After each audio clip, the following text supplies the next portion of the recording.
வணக்கம் எவ்ரிவான். இந்த வீடியோவில் நான் பார்க்க போகிறது நேபாளில் மட்டும் 200 பேர், இந்தியாவில் 236 பேர், மொத்தம் 436 பேர்.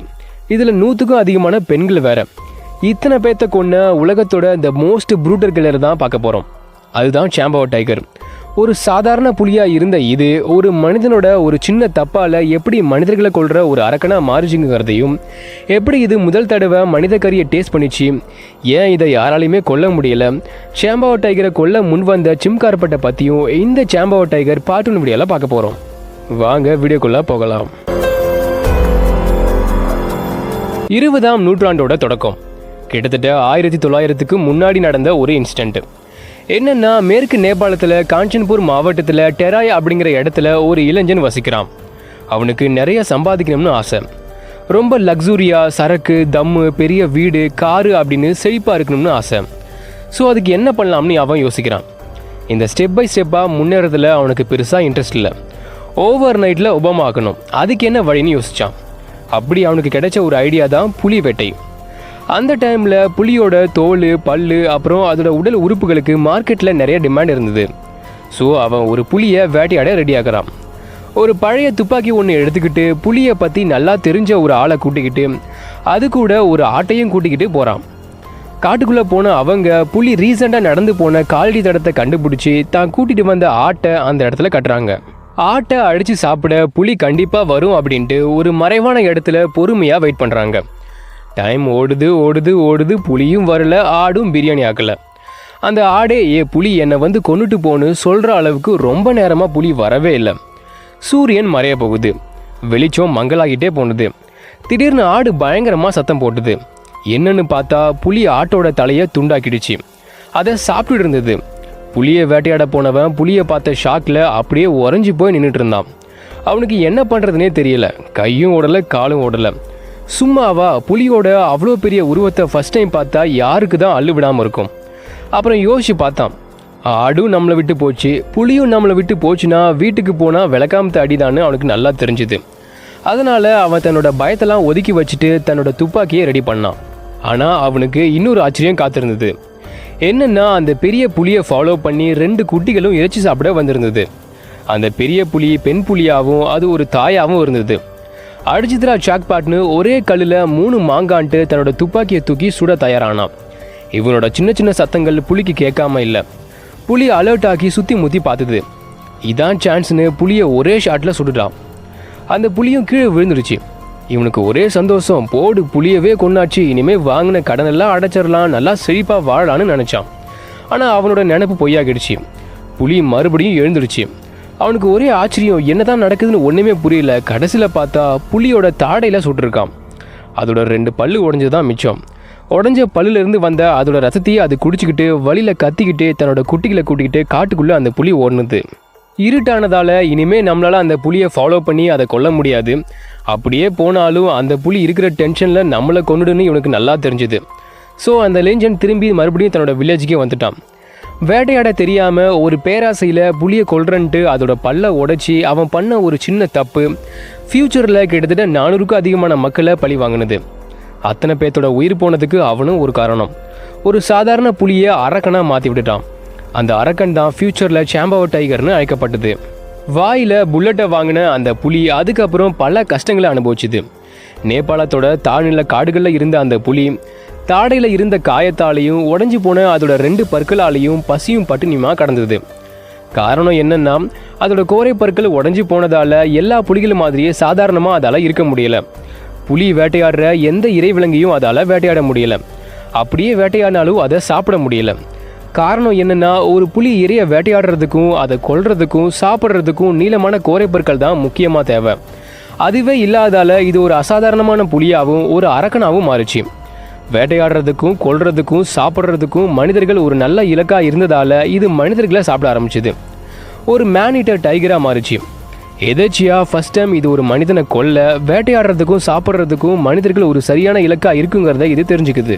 அந்த முதல் எதேச்சியான இன்சிடென்ட் நேபாளத்தில் நடக்குது. நேபாளத்தோட தேராய் அப்படிங்கிற இடத்துல வாழ்ந்துக்கிட்டு இருந்த தாருங்கிற பழங்குடியினரில் ஒரு நபரை இது ஃபஸ்ட்டு கொண்டு சாப்பிட்டுச்சு. எப்படின்னா 1899க்கும் 1900க்கும் இடைப்பட்ட காலத்தில் கொல்லப்பட்ட அந்த முதல் நபரான தாரு பழங்குடியினர் தன்னோட யானைக்காக கீழே குனிஞ்சு புற்களை அறுத்துக்கிட்டு இருந்திருக்காரு. ஆனால் அந்த புலி ரொம்ப பசியாக இருந்ததால் தான் வேட்டையாடுற காட்டுப்பண்ணியோ இல்லை மானோன்னு அவரை தப்பாக நினச்சி அட்டாக் பண்ணுது. அந்த ட்ரைப் தப்பிக்கிறதுக்கு எந்த சான்ஸையும் புலி கொடுக்கல. அவரோட கழுத்தை கடிச்சு மற்ற ப்ரே அனிமல்ஸை கொல்ற மாதிரி இல்லாமல் ரொம்ப ஈஸியாக கஷ்டப்படாமல் அவரை கொன்று சாப்பிட்றது. ஒரு மனிதனை ஃபஸ்ட் டைம் ஈஸியாக கொன்று சாப்பிட முடிஞ்சதாலையும் மனித கறிக்கு பழகி போனதாலையும் அதோட அடுத்தடுத்த கொலைகளுக்கான புள்ளியா சுழியா அந்த முதல் கொலை அமைஞ்சுது. மனிதர்களை தேடி கொஞ்சம் கொஞ்சமாக காட்டிலிருந்து வெளியே வந்தது. மனிதர்கள் அதிகமாக வாழ்கிற இடத்தையும் கூடுற இடத்தையும் நோட்டமிட்டு ஒவ்வொருத்தராக கொள்ள ஆரம்பிச்சுது. நேபாளத்தோட இமயமலைகளோட அடிவாரத்தில் இருந்த காடுகள்லையும் பள்ளத்தாக்குகள்லையும் பதுங்கியிருந்த அந்த புலி நைட் ஆனால் பக்கத்தில் கிராமத்தில் இருந்த மக்களை அடித்து கொண்டு இழுத்துட்டு போய் சாப்பிட்டுருந்தது. சில நேரம் ஓவர் டைம் பார்த்து பகல்லையும் வேட்டையாட ஆரம்பிச்சுது. ஆடு மாடு மேய்க்க வர்றவங்க, விறகு சேகரிக்க வர்றவங்க, மாட்டுக்கு புல்லறுக்க வர்றவங்க, விவசாயம் பண்ணுறவங்க, வெளியூருக்கு போகிறவங்க அப்படின்னு யாரையும் அந்த புலி விட்டு வைக்கல. ஒருத்தர் மாற்றி ஒருத்தர் அது கொண்டுகிட்டே இருந்தது. நேபாளத்தில் இருந்த தாடல்துரா அப்படிங்கிற மாவட்டத்தில் இருந்த பல கிராம மக்களை அது கொண்டுட்டு இருந்தது. அதுலேயும் ரொம்ப முக்கியமாக நேபாளத்தோட ரூபால் அப்படிங்கிற நகரத்தில் தான் அது அதிகமான மனிதர்களை கொண்டுது. இதனாலேயே அந்த புலி நேபாளத்தில் ரூபால் மேனிட்டர்னு அழைக்கப்பட்டது. அதாவது இந்தியாவில் அது சாம்பவ் டைகராக இருந்தாலும் நேபாளத்தில் ரூபால் மேனிட்டர்னு அழைக்கப்பட்டது. சுத்துப்பட்டு கிராமத்துக்கும் அந்த புலி தான் தாதாவாக இருந்தது. எல்லாருமே வீட்டுக்குள்ளேயே முடங்கியிருந்தாங்க. எங்கேயாச்சும் வெளியே போகணும்னா 10-15 பேர் ஒன்றா சேர்ந்து தான் போவாங்க. அந்த அளவுக்கு சாம்பவ் டைகர் நேபாள மக்களை பயமுறுத்தி வச்சிருந்தது. பிரிட்டிஷ் கவர்மெண்ட் அந்த புலியை பிடிக்க எவ்வளவோ ட்ரை பண்ணிச்சு, கொல்லவும் முடிவெடுத்தது. பல போலீஸு, வேட்டைக்காரங்க, பவுண்டி ஹண்டர்ஸ் அப்படின்னு பல பேர்த்த அனுப்புனது. எல்லார் கண்ணுலேயும் மண்ணை தூவிட்டு புலி சுதந்திரமாக மனிதர்களை கொண்டுட்டு இருந்தது. கடைசியாக அந்த புலியை யாராலையும் கொல்லவே முடியல. ஆனால் ஒன்று மட்டும் பண்ண முடிஞ்சுது. நேபாளத்தில் இருந்து அந்த புலியை விரட்ட முடிஞ்சுது. பல பேர் ஒன்று கூடி கன்ஃபயர் சவுண்ட்ஸை உருவாக்கியும் ட்ரம்ஸை அடிச்சும் பயங்கரமாக சத்தத்தை உருவாக்குனாங்க. சத்தத்தில் மிரண்டு போன புலி வடக்கு நோக்கி நகர்ந்து செங்குத்தான பள்ளத்தாக்க கடந்து இந்தியாவுக்குள்ளே நுழைஞ்சுது. இந்தியாவுக்குள்ளே வரும்போது நேபாளத்தில் மட்டும் அது 200 பேரை கொண்டு இருந்தது. 200 பேரை கொண்ட அரக்கன் இந்தியாவுக்குள்ளே இன்னும் பல பேரை கொள்ள நுழைஞ்சது. இந்தியாவோட குமாவோன் மாவட்டத்தில் இருந்த சாம்பவட் நகரத்தில் தான் அதோட மனித வேட்டையை ஆரம்பிச்சுது. நேபாளத்தோட ரூபால் நகரத்தில் எப்படி பல மனிதர்களை அது கொண்டுதோ அதே மாதிரி குமாவோன் மாவட்டத்தில் இருந்த சாம்பவட் நகரத்தில் பல மனிதர்களை இறக்கமே இல்லாமல் அது கொண்டுது. இதனால் இந்த புலி இந்தியாவில் சாம்பவாட் மேனிட்டர்னு அழைக்கப்பட்டது. சாம்பவாட் நகரத்தில் மட்டும் இந்த புலி 100 பேரை கொண்டுது. மறுபடியும் இந்த புலியை கொல்ல பல பெஸ்ட் ஹண்டர்ஸை தேர்ந்தெடுத்து பிரிட்டிஷ் கவர்மெண்ட் அனுப்பிச்சு. ஆனால் அது எதுவுமே வேலைக்காகல. ஒவ்வொரு டைமும் புலி எஸ்கேப் ஆகிட்டே இருந்தது. மின்சார விளக்குகள் இல்லாத, கம்யூனிகேஷனும் டிரான்ஸ்போர்ட்டும் பெருசாக வளராத அந்த காலகட்டத்தில் ஒரு புலியை பிடிக்கிறதுங்கிறது ஒரு கஷ்டமான விஷயமா இருந்தது. சாம்பவாட் நகரத்தில் தன்னோட வேலையை காட்டின அந்த புலி பல மைல் தொலைவில் இருந்த குமாவோன் மாவட்டத்தில் இருந்த பாலி கிராமத்துக்கு அது மூவ் ஆனது. வாரத்துக்கு ஒரு ஆளுங்கிற விதத்தில் பாலி கிராமத்தில் மனிதர்களை கொண்டுட்டு இருந்தது. இப்போ அப்படியே சாம்பவட் டைகரை வேட்டையாட போன ஜிம் கார்பெட்டை பற்றி பார்ப்போம். குமாவோனோட மலை கிராமங்களில் பிறந்த ஜிம் கார்பெட் சின்ன வயசுலேயே தன்னோட அப்பாவை இழந்துட்டாரு. தன்னோட அப்பாவை இழந்ததுக்கு அப்புறம் கார்பெட்டுக்கு ஒரு அப்பாவாகவும் ஆசிரியராகவும் இருந்தது குன்வர் சிங் அப்படிங்கிறவர் தான். குன்வர் சிங் இயற்கை மேலே ஆர்வமாக இருந்ததால் காட்டை பற்றியும் காட்டு விலங்குகளை பற்றியும் அவருக்கு நல்லா தெரிஞ்சிருந்தது. கார்பெட் சின்ன வயசுலேயே குன்வர் சிங் கூட வளர்ந்ததாலையும் அவர் கூட சேர்ந்து காட்டில் சுற்றி தெரிஞ்சதாலையும் தனக்கு தெரிஞ்ச எல்லாத்தையும் கார்பெட்டுக்கும் குன்வர் சிங் கற்றுக் கொடுத்துருந்தாரு. அவரு மூலமாக காட்டை பற்றியும் காட்டு விலங்குகளை பற்றியும் மட்டும் தெரிஞ்சுக்கிறது இல்லாமல் எப்படி கச்சிதமாக வேட்டையாடுங்கிறதையும் கார்பெட் கற்றுக்கிட்டாரு. 1903 வருஷம்தான் ஜிம் கார்பெட் சாம்பவட் புலியை பற்றி கேள்விப்படுறாரு. அதாவது அது நேபாளில் பல மனிதர்களை கொன்னதாகவும் அந்த புலியை யாராலையும் கொல்லவே முடியலன்னு கேள்விப்படுறாரு. ஆனால் அப்போ கார்பெட் ஒரு பெரிய ஹண்டரோ டைகர் ஸ்பெஷலிஸ்டோ கிடையாது. காலேஜுக்கு போகாமல் சும்மா சுற்றிக்கிட்டு இருந்த ஒரு பையன். அவரோட ஃப்ரெண்ட் எடி நோல்ஸ், இவரும் நல்லா வசதியான குடும்பத்துலேருந்து வந்தவர். ஆனால் கார்பெட் குடும்பத்தை பார்த்தோம்னா கொஞ்சம் ஏழ்மையான ஃபேமிலி தான். கார்பெட்டோட கூட பிறந்தவங்க மொத்தம் 14 பேர். அவங்க அப்பாவும் இறந்து போனதால் குடும்பம் ரொம்ப கஷ்டப்பட்டுச்சு. கார்பெட்டும் அவரோட ஃப்ரெண்ட் நோல்ஸும் வேட்டையாடுறத பொழுதுபோக்காக வச்சுருந்தாங்க. நோல்ஸை பொறுத்தவரை வேட்டையாடுறது பொழுதுபோக்காக இருந்தாலும் கார்பெட்டுக்கு அது ஒரு அடுத்த வேளை உணவாக இருந்தது. நோல்ஸ் சொல்லி தான் சாம்பவட் புலியை பற்றி கார்பெட்டுக்கு தெரியும். நேபாளில் அது 200 பேர்த்த கொண்டு இருக்குங்கிறதும் அதை யாராலுமே கொல்ல முடியும்னு கேள்விப்பட்டு ஜிம் கார்பெட் ரொம்ப ஆச்சரியப்படுறாரு. அடுத்த 4 வருஷம் தான் கேள்விப்பட்ட சாம்பவட் புலியை மறந்துட்டு முகாமே காட்டு அப்படிங்கிற இடத்துல இருந்த ஒரு ரயில்வே ஸ்டேஷனில் வேலை பார்த்துருந்தாரு.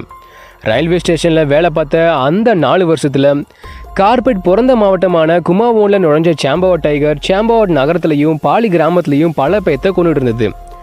1907 ஏப்ரல் மாதம் ஜிம் கார்பெட் ஒரு சிறந்த ஹண்டருங்கிறத தெரிஞ்சுக்கிட்ட நைனிடாலோட துணை ஆணையர் சார்லஸ் ஹென்ரி பெர்த்வுட் கார்பெட் கிட்ட ஹெல்ப் கேட்டு வந்திருந்தார். ஒரு புலியை கொல்லணுங்கிறது தான் அந்த ஹெல்ப்பு, அதுவும் சாம்பவுட் புலியை. கார்பெட் ஷாக் ஆகிட்டாரு. 4 வருஷத்துக்கு முன்னாடி தான் ஃப்ரெண்டு மூலமாக கேள்விப்பட்ட அந்த புலியை இன்னும் யாராலையுமே கொல்ல முடியலையான்னு அவர் ரொம்ப ஆச்சரியப்படுறாரு. ரீசெண்டாக தான் சொந்த மாவட்டமான குமாவோனில் பல கொலைகளை அந்த புலி பண்ணிட்டு இருக்கிறத கேள்விப்பட்ட கார்பெட் அந்த புலியை கொல்ல முன் வராரு. கடைசி இன்சிடென்ட் பாலி கிராமத்தில் நடந்துக்கிறதுங்கிறத தெரிஞ்சுக்கிட்ட கார்பெட் தான் கூட ஒரு 6 பேர்த்த கூட்டிக்கிட்டு சாம்பவுட் புலியை வேட்டையாட பாலி கிராமத்தை நோக்கி போனார். புலியை கொல்ல போன கார்பெட் புலியை கொன்னாரா இல்லையாங்கிறத பார்ட் 2 வீடியோவில் பார்க்கலாம். ஓகே, இதோட இந்த வீடியோவை முடிக்கிறது நான் உங்கள் இருக்கேன். இந்த வீடியோ பிடிச்சிருந்து லைக் பண்ணுங்கள், ஷேர் பண்ணுங்கள். சாம்பவுட் டைகரை பற்றியும் இந்த வீடியோவை பற்றியும் உங்களோட கருத்துக்கள் என்ன அப்படின்னு கமெண்ட் பண்ணுங்கள். மறக்காம பயோ சேனலுக்கு சப்ஸ்கிரைப் பண்ணுங்கள். நெக்ஸ்ட் வீடியோவில் மீட் பண்ணலாம். தேங்க்யூ.